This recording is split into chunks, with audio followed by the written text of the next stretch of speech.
pour simplifier des déplacements. Voilà, c'est en particulier des gens qui ont consommé des produits, qui en fin de journée veulent me joindre. Ça me paraît beaucoup plus cohérent de passer par la visioconsultation. Certaines personnes ne sont pas en capacité de se déplacer, je ne parle pas que physiquement.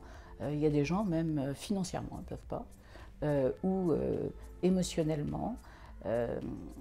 C'est pas toujours simple. La téléconsultation, je l'utilise autant pour des patients que je ne connais pas, qui sont parfois naïfs de tout rendez-vous psychiatrique. La téléconsultation m'a permis de faire évoluer ma pratique, me rendre plus disponible, notamment sur des créneaux en urgence pour mes patients, mais aussi de pouvoir suivre des patientes que je ne pouvais plus voir en fin de grossesse ou alors qu'elles venaient juste d'accoucher, ou des patients qui se déplaçaient pour des raisons personnelles ou professionnelles à l'étranger.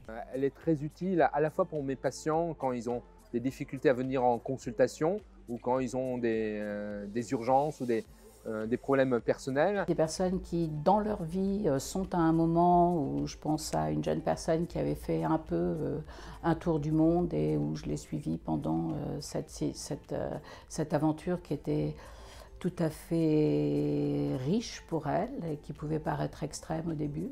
Alors je propose à des patients que je vois en cabinet de pouvoir me contacter par la téléconsultation quand je suis absent pour quelques semaines par exemple et que je les sens particulièrement en souffrance. C'est un moyen de garder le contact. La téléconsultation autour de la maternité, autour des problèmes de santé, il y a des tas de cas où ça peut être très intéressant.